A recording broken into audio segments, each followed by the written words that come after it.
I would love to hear your advice to the mama who feels like I can't start EC in the beginning. It just all feels overwhelming, and starting EC feels like one more thing.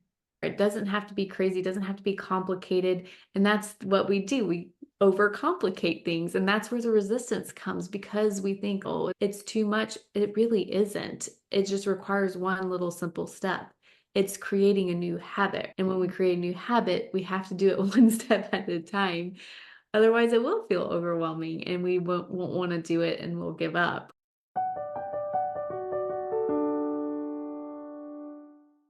Hello and welcome back to my channel. Many of you know me. My name is Heather Medlin. I am your EC Mama Bestie, and this channel is where I teach you how to naturally potty train your baby from as early as birth. This week, I have a very special guest joining me on the show, and this is Kate Vazquez. She is a dear friend of mine and a fellow entrepreneur, and I met her in my business journey recently over the past year. But she recently started EC with her baby. And so I have a very special conversation to share with you today. And we're going to talk all about what that was like for her and her experience and how it affected her postpartum journey. Kate is a faith-based practitioner, mentor, podcast host, speaker, and author. She's the founder of Radiant by Design, which blends functional medicine, mindset, emotional intelligence, and human design for a unique approach that cultivates a deeper healing of the body, soul, and spirit. She guides ambitious women to overcome physical imbalances in their body so they can embrace the radiance of health, vitality, and who God created them to be. And Kate, I think that's just such a perfect segue into what we're going to talk about today, because EC is really about responding to our babies and in the design of who God created them to be. I'm so excited to have you on today. Thank you so much for joining me. Yeah, absolutely, Heather. It is just an honor and blessing to get to know you over the past year and just to I think it's been a year. Goodness, I'm trying to remember when we first met, but it's I crazy think how it was time flies. January. Oh, maybe okay, so like this year, but yeah, it's getting to know you and yeah, I'm excited for our conversation today. Awesome. Thanks so much. I just want to get started by hearing from you. When did you first learn about EC? Yeah, actually, when we met in this mentorship group. You were introducing yourself, and when you were talking about elimination communication, I was like, what is that? I had never heard of it before, but you piqued my interest because talking about how we allow babies to poop and pee in their diaper until they're 2, 3 years old, and then they get conditioned. It's a pattern that they learn, and then we want them to break the pattern, which we know it's like in order to create a habit it takes a long time to break that habit, right? And so that's why it's so hard for moms when they potty train their kids. They have a hard time because they're trying to break that pattern, that conditioning. And it makes so much sense because that's part of the work that I do with my clients as well when it comes to focusing on getting to the root cause, not just physically in their body through functional medicine. I'm also diving into mindset and patterns and behaviors because think about it, New Year's is coming up, right? Everybody sets their New Year's resolutions. Why do people not stick with it within the first couple of weeks? Like, I'm going to lose weight, I'm going to go to the gym, and a couple of weeks later, they stop going to the gym consistently. It's because there's deep rooted patterns and beliefs. And so I feel like it's such an alignment with how I show up and I serve my clients and just the own work that I've done in my own life around patterns and conditioning. And so it just made sense. And because I was pregnant when I met you, I'm like, okay, this is something I want to learn more about, especially once I have my daughter and to implement this practice because I don't want to be that parent a couple years down the road having a hard time potty training my baby. For me, I'm like, work smarter, not harder. I want to take the easier path. And so EC just made sense. And it just seemed okay, I'm going to have an easier transition later down the road. Yeah, that's so interesting because I think many people who first hear about EC for the first time, it can feel very dissonant with what all of the stories and the truths and the facts that they have internalized throughout their life. Again, it goes back to our conditioning and our programming and what we're surrounded with. Yes. So I just find it so interesting that you had a response that was more curiosity based Mhm. and, oh, that's interesting. How can I learn more about it? That does make sense with what I believe instead of having this sort of that can't possibly be true reaction, which I think so many people do have when they first hear about EC. Was there any part of you that was resistant to that when you first learned about it? No, because when you go from Western medicine to functional medicine, you're used to just learning how things can be different, right? And then also diving into mindset work and looking at patterns and beliefs, things that we've believed long term. I've shifted so many beliefs in the last 5, 6 years of my life. And so to me, learning about something that was different, and also, I do human design too. I integrate that in the work that I do, and I've learned about it. And understanding my human design, I'm here to go against the grain. I'm here to do something different anyway. So to me, there just wasn't that much resistance because I'm not meant to go with the flow. And I liked that this was something that I hadn't heard of. It was different. It was just like, oh, yeah. And I naturally am curious anyway. That's also part of my design. But yeah, there wasn't resistance around it. Now, I will say my husband was definitely initially resistant to the idea because, again, he hadn't heard of it as well. And then when I was talking to my parents about it, apparently my mom practiced EC with my youngest sister. So I'm the oldest of three, and she did it with my youngest sister. And I had no idea because I'm like 8, 9 at the time, maybe 10 years old. I probably wasn't aware that my mom was doing it, but she's like, yeah, I held your sister over the toilet and she would pee. So I was like, oh, really? So maybe part of it could have been because my mom did it and I wasn't aware subconsciously, right? That it was there. But I do believe a lot of the resistance is around, like you said, just all the common beliefs of, okay, this is how we do things. And so now that I have my daughter, EC isn't the only thing that we're going against the grain with. All the traditions, everything that we were taught and how we should do things and how we should parent. No, we're here like testing and doing things in such a different way. And it's actually been a really fun journey. I'm enjoying the process. And you had a home birth too. I did. Yeah, I did. I did. I do want to touch on this too because I did have my daughter at home. Actually, I didn't know the gender of my daughter. Most people, That's they want to amazing. know the gender right away. And so my husband and I, it was a mutual decision. We decided we want to wait. We want to wait. And I wanted to do a home birth. So again, just doing things different than what society is doing now. Like finding the gender right away, going to the hospital. And this is just what we've been programmed and conditioned. But if you think about it, a lot of women didn't know the gender of their child until birth. And then they Mhm. had births at home. Granted, Western medicine has now made it so easy, so accessible to find out the gender soon, to have a birth in a hospital setting. And so for me, because I was low risk, I decided that I wanted to have it at home. I wanted to experience the magic of doing it. And God created our bodies. So just like God created babies to be able to go to the bathroom to eliminate, it's their natural instinct. Also, God created women to birth a baby. And so I feel like Western medicine, sometimes too much medical intervention can actually cause more complications. And I feel like a lot of fear is being instilled in women. And I get it because of the high risk and complications and things like that. Coming from a Western medicine background, and that's something we haven't shared, is that I used to be a physician assistant in Western medicine. So I've been in OB. I've been in the Western medicine world, and it's all around like prevention, right? Prevention, which a lot of it is rooted in fear. And so it can actually be disempowering for women. So, yeah, I had a home birth, and it was just something that I wanted to, it was a beautiful and incredible experience. Yeah. So you're already well practiced at taking the Western medicine science Yeah. and facts and often fear-based teaching and saying, you know what, thank you. That's good information. And now I'm going to trust my body from here on out. Yes, And so you're absolutely. already well practiced at listening to your body and following your intuition. And Yes. I think it's such a natural flow for then once your baby is here to just keep up that deep connection that you have already with them who came from your body. They've been with you for 9 months. You are so connected when they So are connected. born.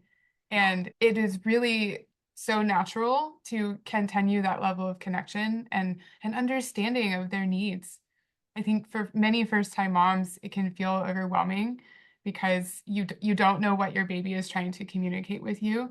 Yes. But I think what I have loved about EC, and I've heard so many women share, is that once we start really leaning into our intuition and getting our mind out of the way and tuning into our body and what our body is telling us about our baby's body, Yeah. it can make things so much easier. And EC is the gateway into that understanding.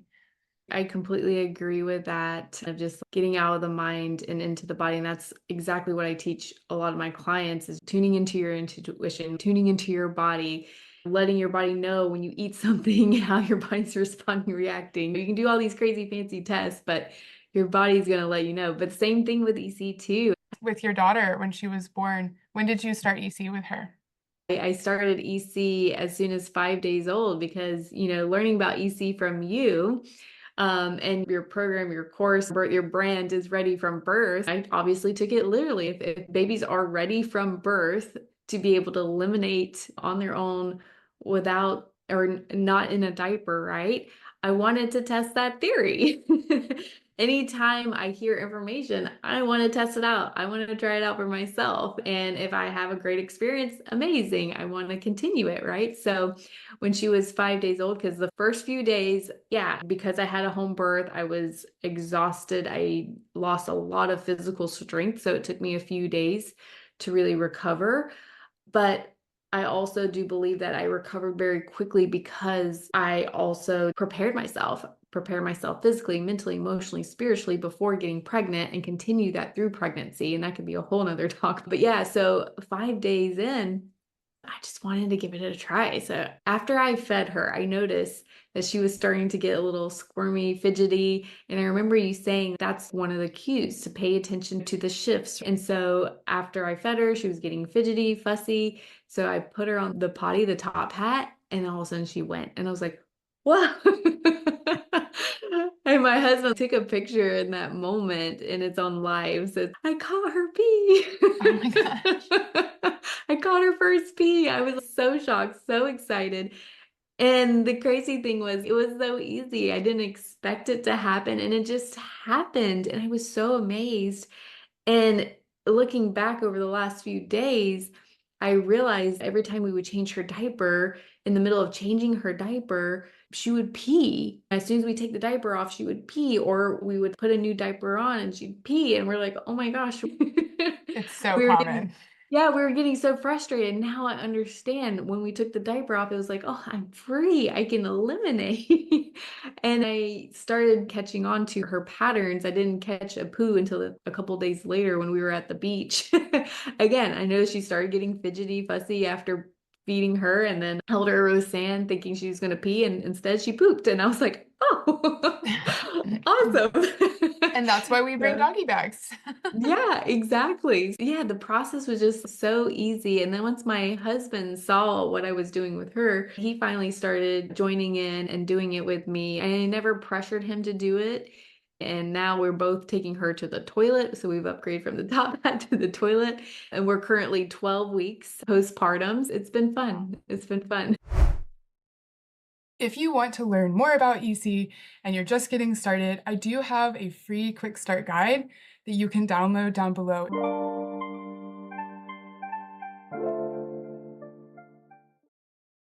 Wow. So Yeah. your husband, you didn't even need to have the conversation with him or convince him. It was leading by example, and he saw what Yes. was possible Yeah. and got on board.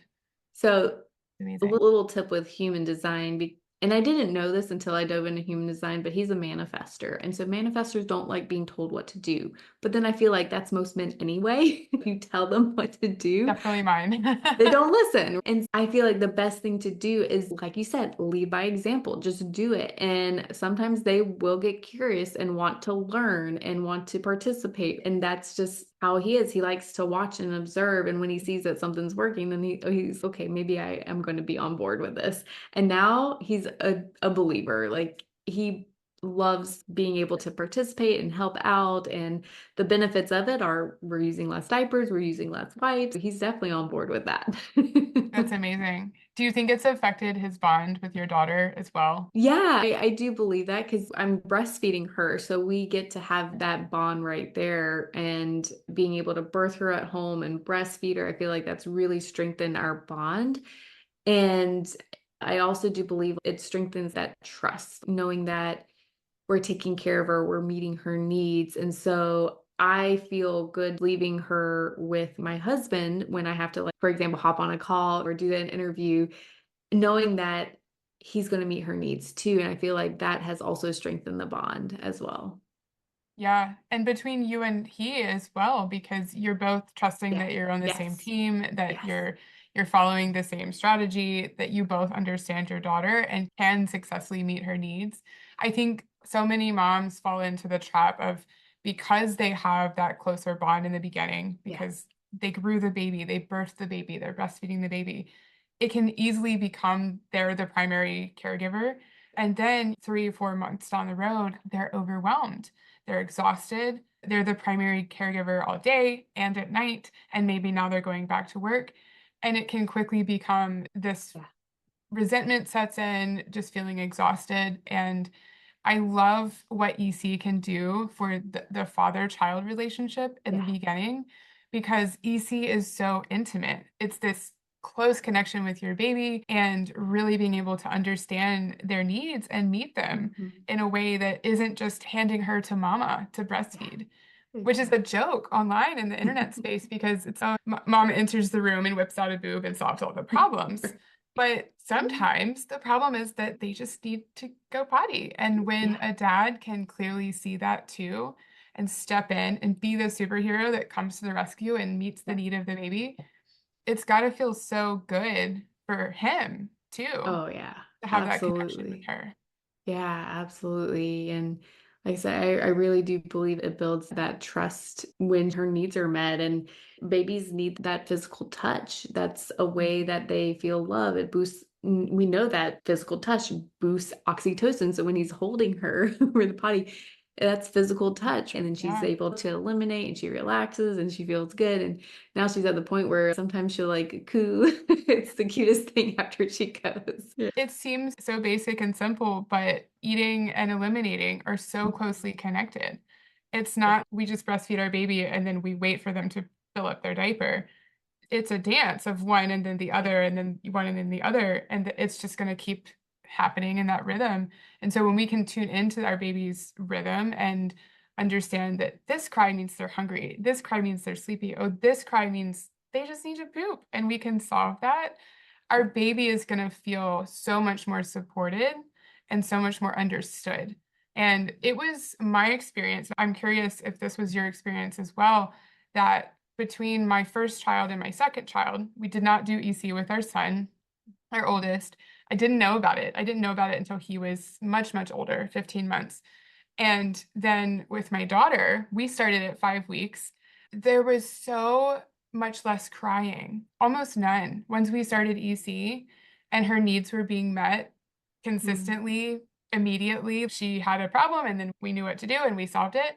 There was Yeah. almost no crying. Yeah. And it was night and day difference between her and my son. I was so convinced that he had the worst colic between about 4 and 6 weeks. And I had no idea Mm. that it couldn't potentially be related to his unmet need to potty without a diaper on. So, was that your experience as well, that you saw less crying once you started? Well, since we started her 5 days, I don't really notice too much of a difference because I also was just tuning into her cues, learning like the cue for hunger, the cue for sleep, the cue for potty. And science shows women literally get a brain upgrade. This is why we get pregnancy brain and then eventually mom brain because our neural pathways are changing. In fact, it's so crazy because now I don't remember certain things and recall things that I did before pregnancy. And I'm like, well, that's because I got a brain upgrade. And I always tell my husband that. And I know why, because I'm so tuned, so present with her, picking up on the cues. And I do believe that most of the time babies cries because we're not present enough to pick up on the cues or getting the cues wrong. So she did cry. If at the beginning, I would say, yeah, since implementing EC, probably the first week or two, she would cry because we were getting the cues wrong because we are still learning, right? Like, does she need to eat? Does she need to go to sleep? What's Yeah. going on? And it's interesting because the cues initially were sounds, right? And so on Instagram, we're learning the different sounds, like "neh" is hunger and is gas or poop. So we're learning the different sounds, and then all of a sudden those sounds stopped. And then she starts putting her hand in her mouth for hunger instead of going "nah." And I'm like, whoa, I think she's hungry. And as the babies grow, and they grow so fast, their cues are evolving with them. So you have to be so present. But when you are present and you're learning, and you get the cue if she's hungry, whether it's a cry or putting her hand in her mouth, whatever it is, and you feed her, she's happy. She is so happy. And a lot of people are like, wow, your baby's so good. Your baby's so happy, so peaceful. I'm like, yeah, I'm meeting her needs. Granted, I don't get it right 100% of the time. And also, we're at the stage where we're increasing her feed. So before I was feeding her every hour and a half. Now it's every 3 hours because we're extending her feeds so she can sleep through the night. And so I know when she starts to get really tired, if it's not time for her to feed yet or time for her nap, she will get a little fussy and sometimes cry, especially that hour before bedtime. We're at that point now. Oh, yeah. Oh, yeah. But overall, she's very happy, very content because she's getting her needs met. Yeah. And that can really have an impact on your mental wellness in the postpartum season too. I had undiagnosed postpartum anxiety, depression, something, extreme stress after my first baby was born, and didn't know why. I just thought all the crying was normal, all of the feeling like I didn't know what I was doing was normal.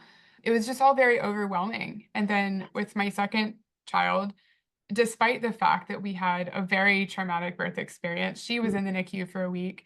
I was recovering from major surgery again. Despite all of that in the beginning, once we got our groove back and she came home and we started to figure out our new routines, it felt so much different. It was night and day. And I had a similar experience where she was the peaceful baby who was calm and seemed very content. And part of it may have been that I was a second time mom. And so I knew a little bit more what I was doing. I knew how to recognize the nana cries. Oh, they're hungry. And so that wasn't as much of a learning curve. And then once we got EC going, it was just like, this is a breeze. I could do this all day. I mean, now we're having a third baby, so we'll see how that one goes. But it definitely can help when your baby is content. It affects how you feel as a mom in a huge way. So Yeah. I would love to hear your advice to the mama who feels like I can't start EC in the beginning. I'm too overwhelmed. I'm having to learn breastfeeding, sleeping. I'm tired. It just all feels overwhelming. And starting EC feels like one more thing that I can't possibly do. What would you say to the mama who's feeling resistance to trying something new because of that fear of the overwhelm? Yeah, absolutely. And I get it because I definitely was overwhelmed. So it may sound like, oh, this was all a breeze, it was easy. No, the first, I'd say probably week 2 to 4 was very challenging just because your sleep's disrupted because you're waking up so many times to feed your baby during the night. And that's really it. Just understand if you're not getting good quality quantity sleep, which is understandable, it's going to change, it will make us feel overwhelmed. This is what I dive into with my clients is sleep is the first thing to regulate our nervous system, to calm our adrenals. And if we're not getting that quality and quantity sleep, we're going to be overwhelmed. We're constantly in that state of fight or flight, right? So we're in that survival state. And so trying something new can feel very overwhelming. And I'm grateful I had the support of my husband, and we did different things to get her to sleep longer through the night, for us to also get more sleep during the night. And we're now at the point 12 weeks in where I'm sleeping through the night. I've weaned off all the night feeds. She's sleeping through the night. So I have my sleep again. And it was a process. I had to learn that, but if EC is overwhelming right now, make sure you and your partner are doing things to support your sleep. Mhm. Also, self-care during the day was key and vital, because without those two things, yeah, obviously implementing something new is going to be overwhelming, but also understand, even if you're not there yet, because I started EC at 5 days old when she was 5 days old. So that was the beginning of the overwhelm, and it started compounding. And weeks through 4, I was like, oh my gosh, very emotional. And I was still doing it. I was still doing it, but know that it's so much easier than you think. You can do as simple as, after you feed your baby, just put them on the potty and see what happens. If anything, just do a small, simple step. And then once you get that down, then you can start tuning into between the feedings when they might need a potty. But that's really the key, is break it down in small, simple steps. And that's the thing, is anytime we have a goal, like we're going to potty train our baby, it can seem very overwhelming because there's 1,000 steps between now and then. And it's a process and it's a practice, right? So what is that first step that you can take that's easy? And Heather shares so many valuable tips, and it's just put them on the potty right after they feed. And that's Or in exactly every what I diaper did. change. Or at every diaper change, exactly. Or Yeah. right after they wake up from a nap, because I'm sure they're going to have to pee right after, because they've been holding it during their nap. And start with one of those moments and just stay consistent with that. And if you do it, say, after every time you feed them, do it for a week or two. After a couple weeks, you got the hang of it, then you can do it at every diaper change, or you can do it after every nap, and then just add on to it from there. It doesn't have to be crazy, it doesn't have to be complicated. And that's what we do. We overcomplicate things, and that's where the resistance comes, because we think, oh, it's too much. It really isn't. It just requires one little simple step. It's creating a new habit. And when we create a new habit, we have to do it one step at a time. Otherwise, it will feel overwhelming and we won't want to do it, and we'll give up. But also, definitely get quality quantity sleep and implement self-care. And if you need help and support in that area, I definitely recommend finding someone who can support you in that process, because it is possible to get good quality sleep postpartum. I've been able to do it. And it makes such a world of a difference, because you're more calm, you're more regulated, and you're able to show up even more for your baby and your family. Absolutely. And I'm so glad you shared that, because I also teach that in my community. I am here to try to care for you as a whole mother, as a whole parent. We do have some dads in there. If you aren't feeling well in your body and your mind, how are you going to be successful at staying present for EC? How are you going to keep up a breastfeeding relationship? How are you going to have a calm, neutral reaction when they're 10 months old and they're pooping on the floor? It's so critical. Your reaction and how you Yes. respond to them when those things happen, they're paying attention to your every Oh, yeah. move. And so our reaction as parents is so essential. And it starts with how we're caring for ourselves. It starts with our sleep, our nutrition, getting enough exercise, even if it's just going outside for a walk every day, getting in the sunlight. There's so many little things that we can do, again, that are habits that we have to build into our routines that can make such a difference in how we feel. And when we feel good, it's going to be so much easier to have that little extra level of connection and presence with our baby that isn't just going to help support EC, it's also going to help support breastfeeding and Yes. the parent-child interaction, especially once they get older and they start moving into toddlerhood. It's so important that we take care of ourselves first. It really is. It really is. In fact, I have a podcast and I dive into all these things as well. I'm going to release some episodes on the breastfeeding, because I've had conversations with women around breastfeeding, and that their milk dried up after a couple months. But again, they're not getting sleep, they're stressed. There's all these factors. They're probably not getting enough protein and healthy fats. Our body uses a lot of resources just to produce the milk. And so there's so many things, so many factors that are playing a role. And I think in today's world, especially in our country, there's such a push for women to get back to work within 3 weeks, 6 weeks, postpartum. And it's just not enough time. It's not enough time to really fully heal. It's not enough time to really connect with your baby. And yeah, you may have to go for a period of time where you're on one income, but I think that it's worth it in the long run to be able to slow down, to be able to heal, to be able to connect with your baby, because your baby's only going to be little for so long. The money's always going to be there. The business is always going to be there. Those things are always going to be there, but your little one is only going to be little for so long. I'm just amazed, like other cultures. Like my mom was saying, she's from Poland. She got 3 months off where she could just heal and be with her baby. And other cultures, they just have these extended maternity leave. Why don't we have that here? I And I know. think if we had that here, or even be an advocate for ourselves, or even just take that time off. Yes, maybe our companies, our employers aren't offering that, but maybe that's just something we have to do for ourselves anyway. And you figure it out, you figure it out, you keep going. And remember, it's just for a season, but sometimes that's the best thing that we can do during this time to really support ourselves and our family. Yeah. Yeah, it's so important. It's really a shame that there is so much pressure for mothers to bounce back and quickly return to the workplace. And dads too. There Yeah. is more of a presence of family leave and actual Yeah. paternity leave, and more dads do get some time off. Yeah. My mom said so many times in my postpartum journey with both children, she just kept reminding me that my dad went back to work at 1 week post, and she was on her own after a Mhm. C-section. So when she had me, I was the youngest.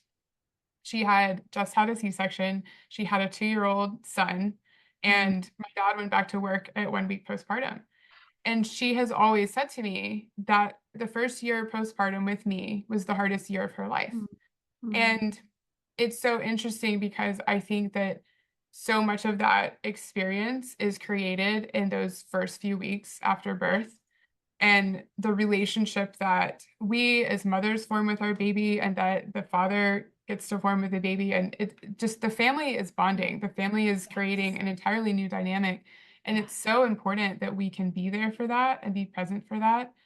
And there's so many ways that our culture in the US here where we are is structured for disconnection, Yeah. and women Really. are encouraged to go back to work so quickly.